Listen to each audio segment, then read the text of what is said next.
Very good morning বন্ধুরা। আজকে একটা রেসিপি বানাবো যেটা তোমাদের না দেখালেই নয়। কড়াইয়ে তেল দিলাম, দেখো কি বানাচ্ছি আমি।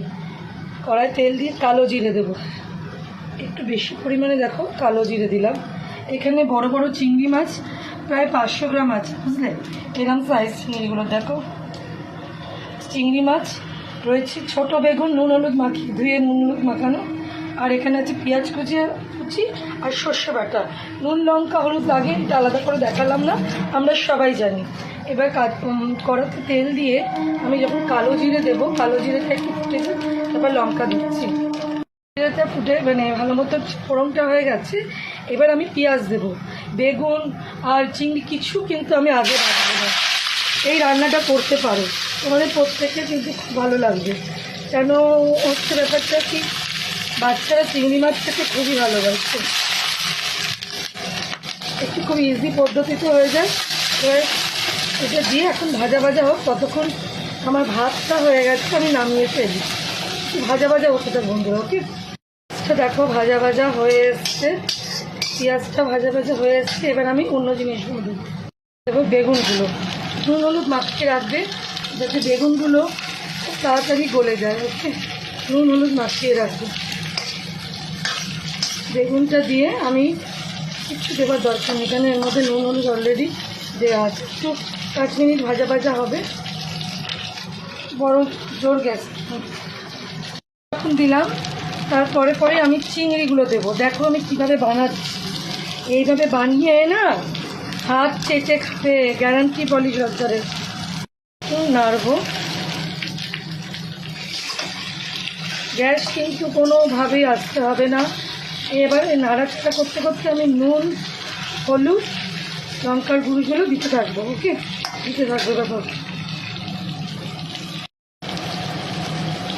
হলুদ,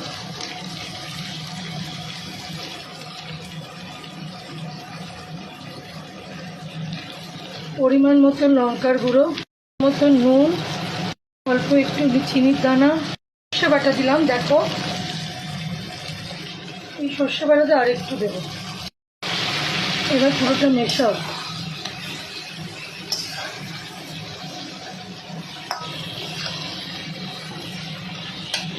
এদিকে আমি গরম জল করতে দিয়েছি, যেটা আমি রান্নায় ইউজ করবো।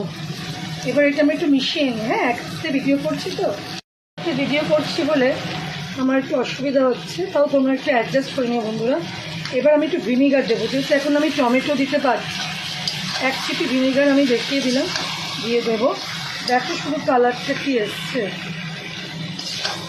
আমি আরেকটু এর মধ্যে কাশ্মীরি লঙ্কা দেবো, রেড চিলি, যাতে কালারটা আর একটু ভালো আসে।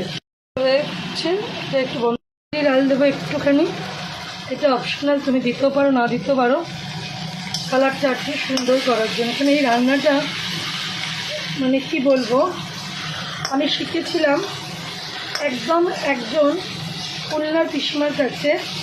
এটা ওখানে বেগুন বাহারি বলে, এই মাছ দিয়ে। আমি না নাম বলবো না, আমার কাছে রান্নাটা অসম্ভব সুন্দর, তাই তোমাদের কাছে তুলে ধরলাম। অবশ্যই এটা সর্ষের তেল দিয়ে হবে, অন্য তেল দিয়ে ট্রাই করার চেষ্টাও করবে না। এবার আমি গরম জলটা অ্যাড করে দেবো। গরম জলটা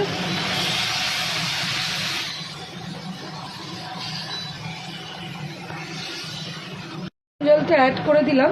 এই কড়ার মাপে আমার ঢাকা কেনা নেই, তাই আমি এই ঢাকাটাই ইউজ করব।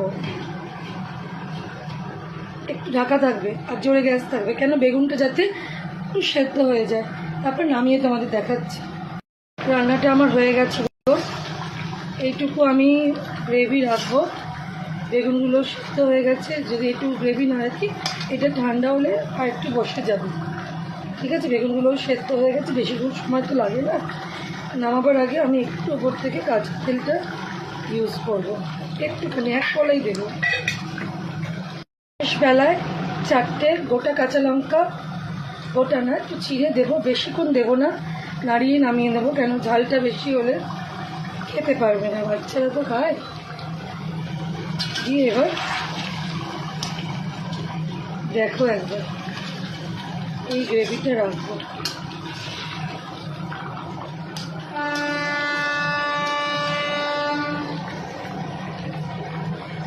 এবার নামিয়ে ফেলবো। গ্যাসের নবটা এবার আমি বন্ধ করে দিচ্ছি। হয়ে গেল আমার পুরো রান্নাটা। দেখো খুব সহজে, খুব সুস্বাদু। কেউ চাইলে বানাও, বানিয়ে অবশ্যই আমাকে জানিও কেমন লাগে। অপূর্ব একটা স্বাদ আসে, এটা আমি বলে দিলাম। খুব টেস্টি, অবশ্যই বানিও। ভিডিওটা পুরো দেখে একটা গঠনমূলক কমেন্ট করে আমার পাশে থেকো আমার প্রিয় বন্ধুরা, ভাইরা, বোনেরা। তো টাটা, নেক্সট ব্লগে তোমাদের সাথে কথা হচ্ছে।